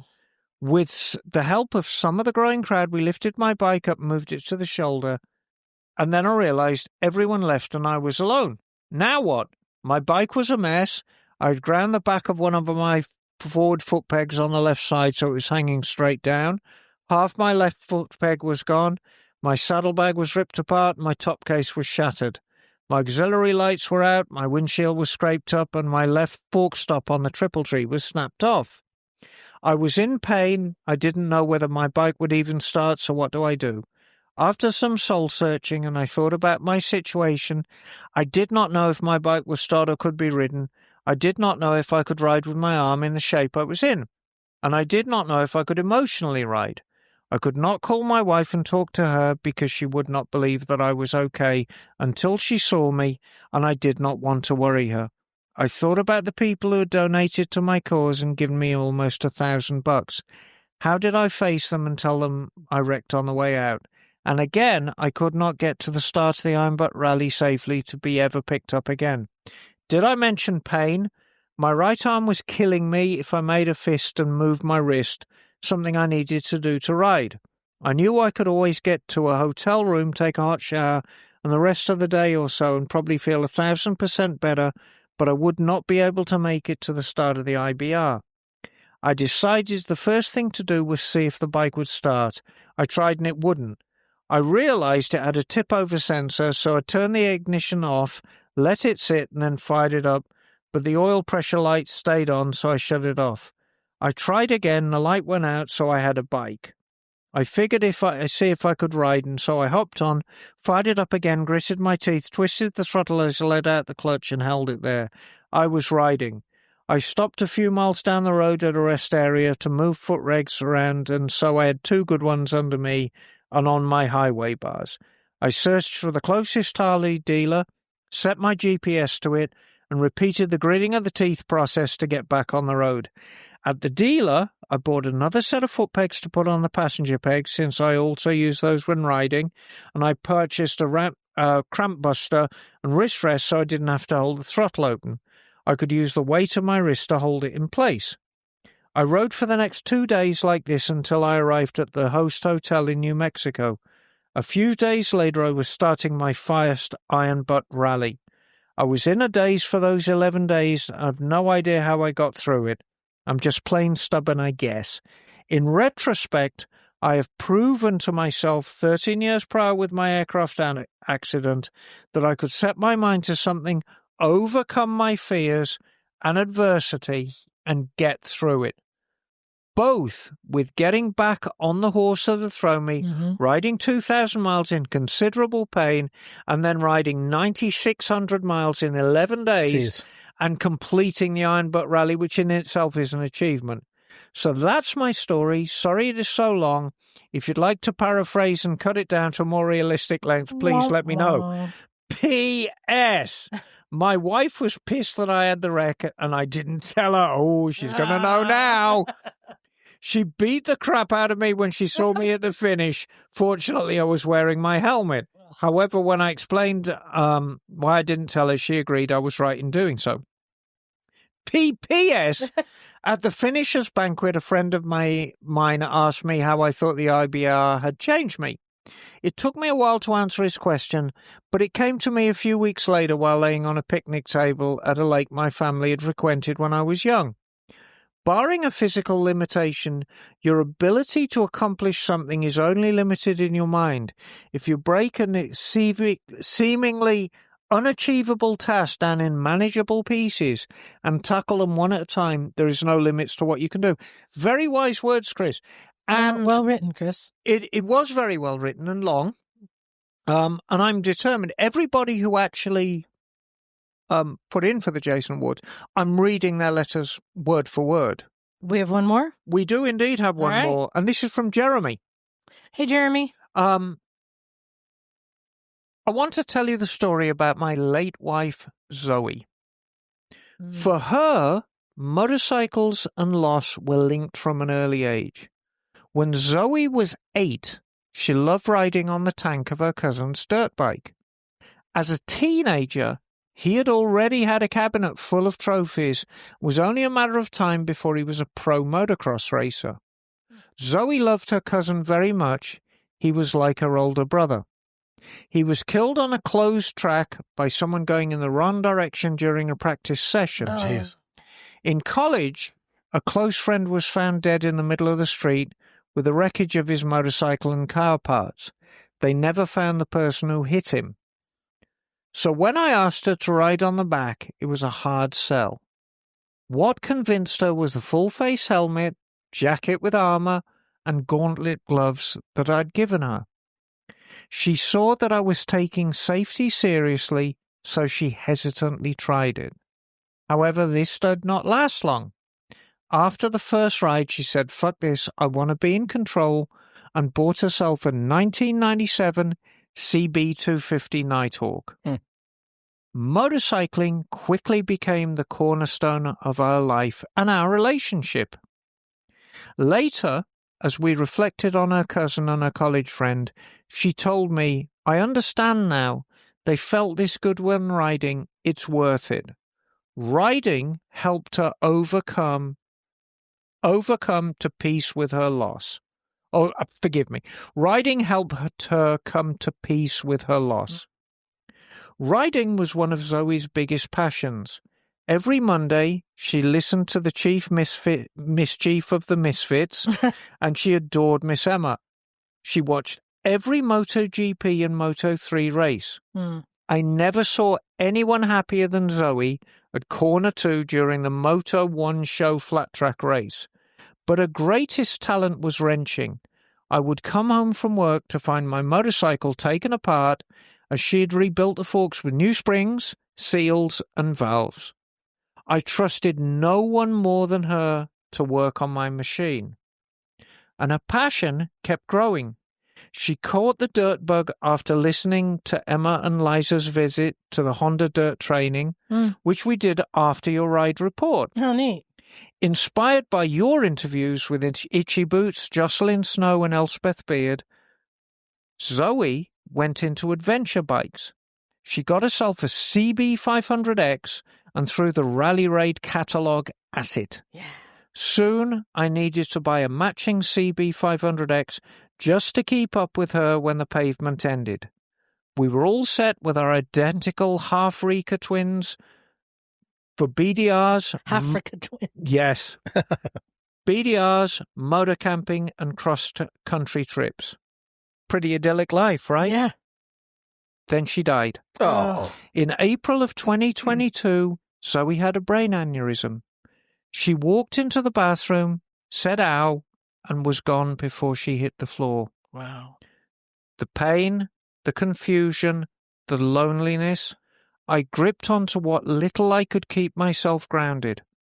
Riding and my motorcycle community were part of that. After her death, the most important decision I made was to live for both of us. She couldn't realize her dreams, but I could carry on for her. What remains of her is in my heart and memories, and I must live the life I wish she had. I continued to learn how to ride an adventure bike, just as she would have, and began traveling the world.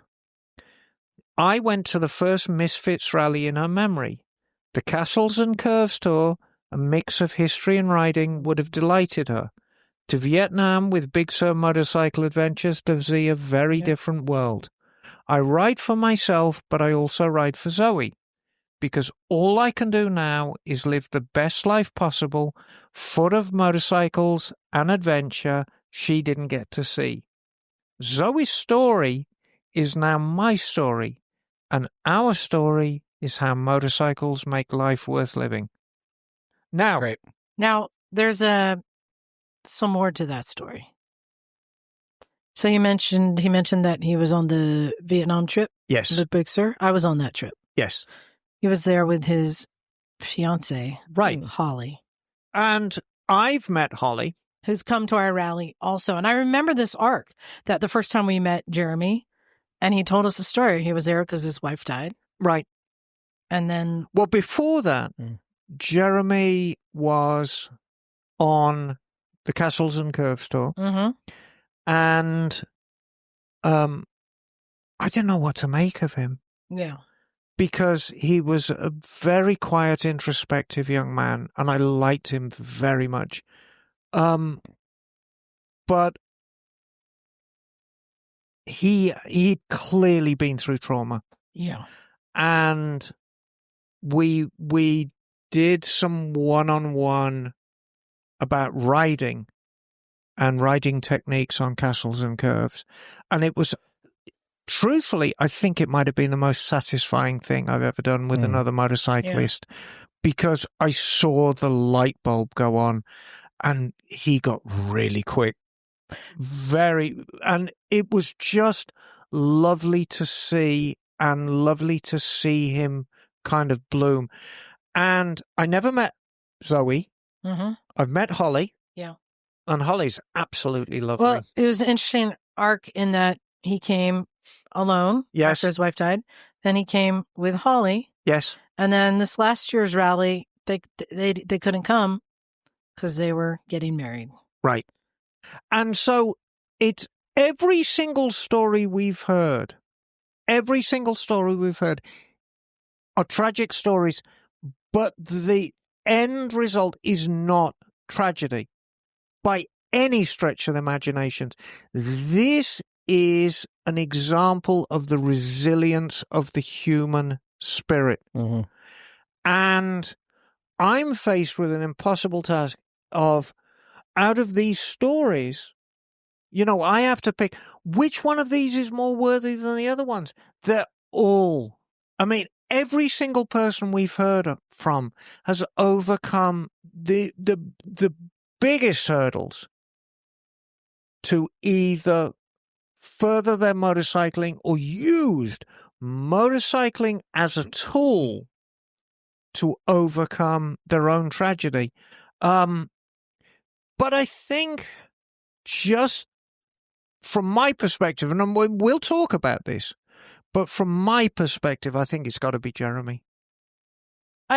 I think that also they're all great stories. They really are. And the one from Jeremy resounds with me because we were part of that journey, not just us, but our community. Right. So it's a very personal, but and he's come through the other end. Right, as they all have. And I want to make sure that everybody else who wrote to us, how touching your letters were, and I shed tears reading every single one. We really I'm amazed I got through them all, but I'm quite hungry, so I'm distracted, and I think that's what kind of carried me through this. Because if I wasn't distracted, I've cried on the podcast before. You've also slept on the podcast. Yeah, I know. Also crunch pigs against too. Yeah, so if you wrote into us, thank you. I mean, it truly inspiring stories. I mean, I'm inspired. I'm a demonstrably better person having read these stories and understand that every single person's journey has made me really reflect on my own life, and everyone really should reflect on their own lives and how lucky they are. Jeremy, you know how to get in touch with us. Please get in touch with us. I am going to put a very, very nice little prize package together for you. Nice. And it's going to be very, very personal. I have his info. He's one of our Patreons.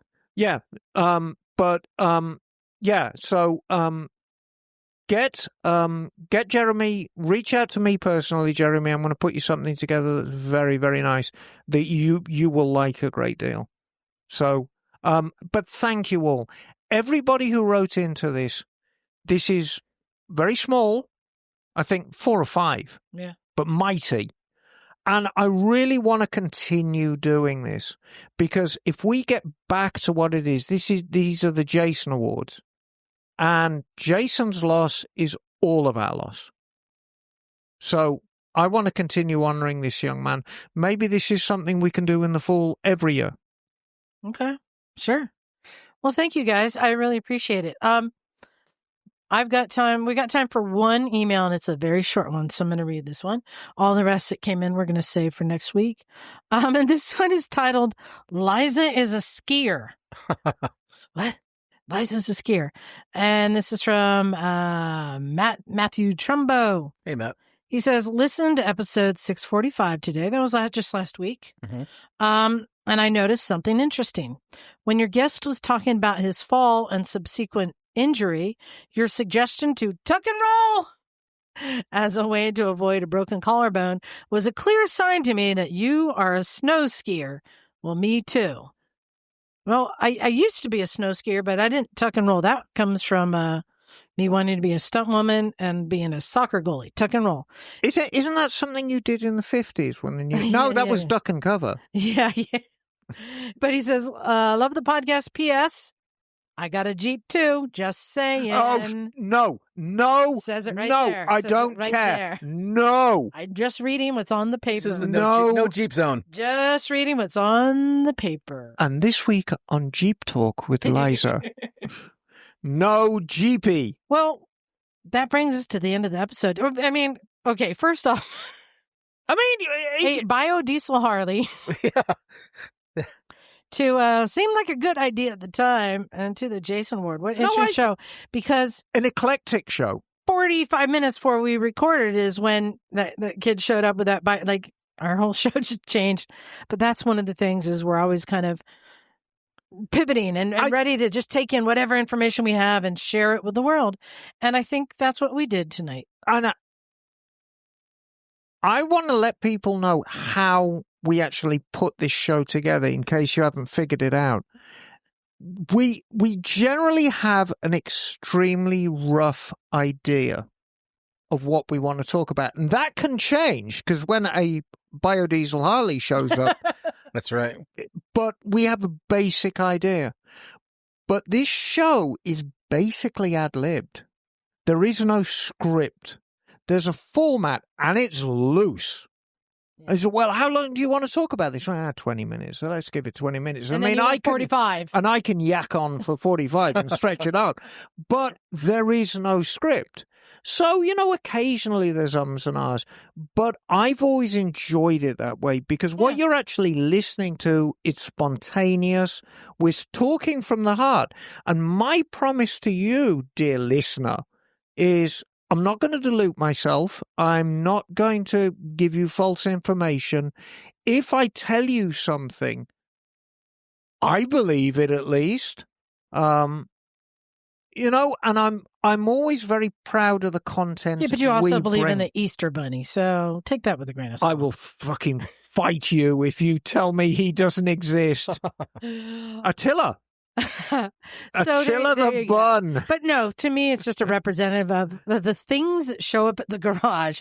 And this is how the podcast started, from conversations we had there and the things we experienced. And today, a biodiesel showed up. How long have we? How Interesting. long have we been doing the garage now? The garage I've been doing like 17 years. Yeah, because you started that in the Yeah. podcast 12. No, with 2013.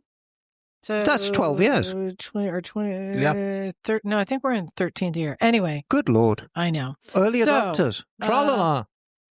Thank you, everyone, for sticking with us. Thank you, Yes. but especially for sending in all those emails. Yes. Awesome. And to our Patreon subscribers, thank you the most. You mean the most to me. Keep that money coming. They mean more than we do? Cha-ching! No. Actually, we've had some Patreons who had to cancel because they were going through financial issues, and they sent me very nice emails to apologize. And I really, really appreciated that. They didn't have to do that, but that's because they feel like they're getting something out of it, and they want to support us, keep it going. So thank you very much to our Patreon. Go to motorcyclesandmisfits.com. You can find our Patreon link there. You can find our t-shirts for sale. I got one I got to ship out right now. You'll find our links to stuff, and just send us your emails. All the things. At motorcyclesandmisfits@gmail.com. And then, Emma, thank you for coming up with the whole Jason Awards and carrying that through. Yes. I think it was very, very successful. We've heard some amazing stories. Yeah. We have incredible listeners, you know. Yeah. We do. Thank you guys for sticking with us. I think it's time to get out of here. This is Liza. Stumpy John. Emma, darling. And we are out of here. Cool.